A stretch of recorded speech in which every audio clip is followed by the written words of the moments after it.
आपको जो प्रॉपर्टी सबसे पहले वो बताई जा रही है वो है क्लोजर प्रॉपर्टी। अगर दो नेचुरल नंबर्स को आप मल्टीप्लाई करें या दो होल नंबर्स को आप मल्टीप्लाई करें, दो नेचुरल नंबर्स को मल्टीप्लाई करें तो आंसर आया नेचुरल, दो होल नंबर्स को मल्टीप्लाई करा तो आंसर आया whole. It's mean apply closure property जो है इसके ऊपर मल्टीप्लिकेशन के ऊपर अप्लाई करती है। ठीक है,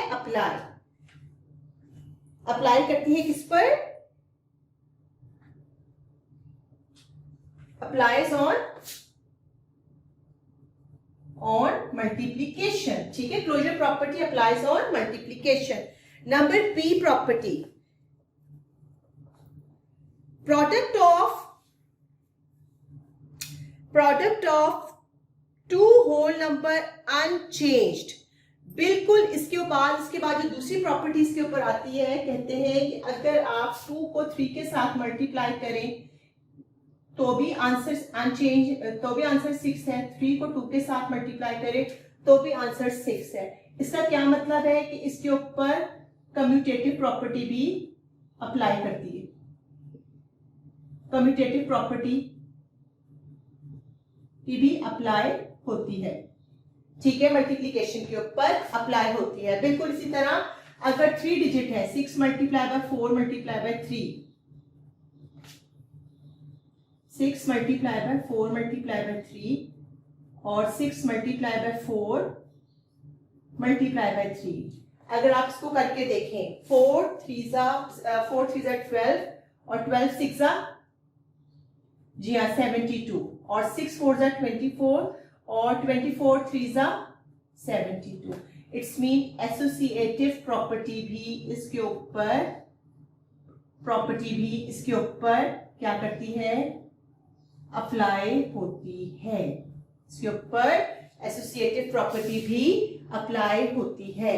प्रॉपर्टीज ऑफ मल्टीप्लिकेशन के अंदर क्लोजर प्रॉपर्टी भी मल्टीप्लिकेशन पे अप्लाई होती है कि whenever two natural number multiplies with each other, answer is always natural. Whenever two whole number multiply with each other, answer is always whole. So closure property, commutative property, and associative property, all three properties are applied on multiplication. अच्छा, despite of these three properties, multiplication के अंदर आपके पास एक और बात भी आती है, एक और बात भी आप बताते हैं कि whenever number is going to multiply with 0, answer is always 0. ठीक है, the product of a whole number and 0 is 0. The product of whole number and 0 is 0. ठीक है, ठीक हो गया। इसके बाद एक और प्रॉपर्टी, आपने इसको ध्यान से सुनना है। अब ये प्रॉपर्टी को, the product of a whole number and the sum of two or more whole number group together is equal to the sum of the product of the former number and each of the group numbers. For example, we have 5। जब मैंने यहाँ पे कोई sign ही ना लगाया तो इसका मतलब है कि यहाँ पे कौन सा साइन पहले से मौजूद है? Multiply by 6 plus 7। 5 multiplied by 6 plus 7 कि when a number is going to multiply with a sum of two numbers, ठीक है, तो आप उसको आप is equal to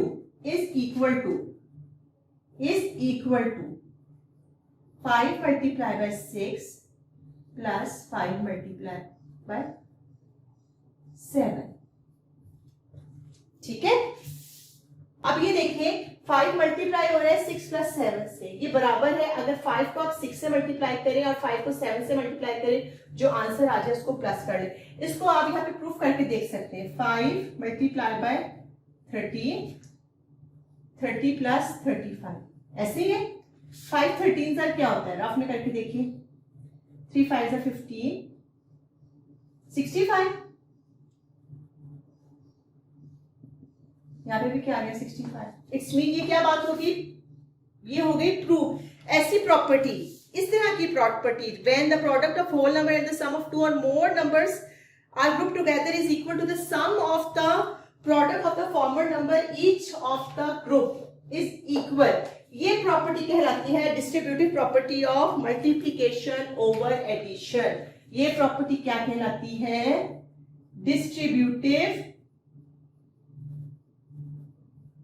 property of multiplication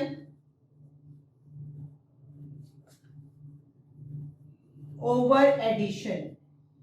ठीक है स्टूडेंट्स, ये उस वक्त तक क्लियर नहीं होगी प्रॉपर्टी जिस वक्त तक आप जो है इसको बार बार जो है बुक में रीडिंग नहीं करेंगे। ठीक है, मल्टीप्लिकेशन की हमने यहाँ पर 4 से 5 प्रॉपर्टीज पढ़ी थी। पहले तो ये कि क्लोजर प्रॉपर्टी उस पे अप्लाई होती है, दूसरी कम्यूटेटिव प्रॉपर्टी भी अप्लाई होती है, एसोसिएटिव होती है।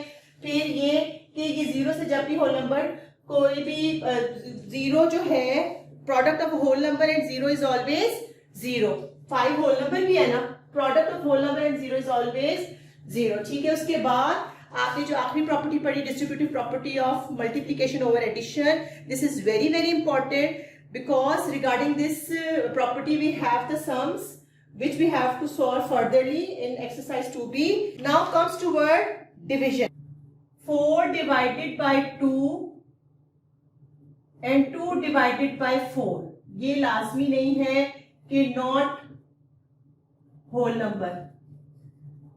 ठीक है, ये लाजमी नहीं है कि जब दो होल नंबर्स को आप आपस में डिवाइड करें तो आंसर जो है हमेशा जो है क्या आए, हमेशा होल नंबर में ही आए, ये जरूरी बात नहीं है। कम्यूटेटिव प्रॉपर्टी के अगर नंबर्स को आप इंटरचेंज कर दें, इसको अगर आप इस तरह देखें, अभी 4 को 2 से डिवाइड किया तो 4 को 2 से डिवाइड किया तो 2 आया, जबकि 2 को 4 से डिवाइड किया तो नॉट होल नंबर आए।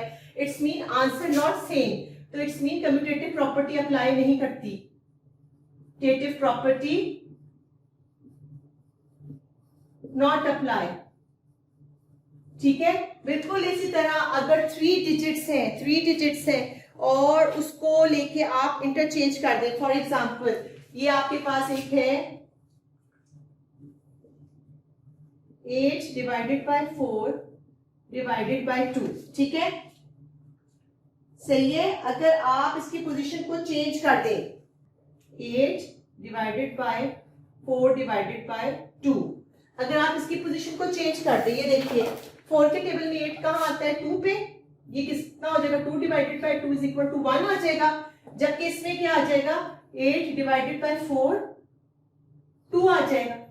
इट्स मीन कि जब 3 डिजिट्स आपस में डिवाइड हो रहे हो तो उनकी पोजीशन को आगे पीछे करने से आंसर जो है चेंज हो जाएगा, सेम नहीं रहेगा। तो according to this associative property भी इसके ऊपर अप्लाई नहीं होती। ठीक है, प्रॉपर्टी नॉट अप्लाई। ठीक है, सही हो गया। डिवीजन के अंदर इट्स मीन कि आपकी उसकी क्लोजर प्रॉपर्टी भी उस पर अप्लाई नहीं हो रही, कम्यूटेटिव पे भी नहीं हो रही, और as well as associative property भी उसके ऊपर अप्लाई नहीं हो रही है।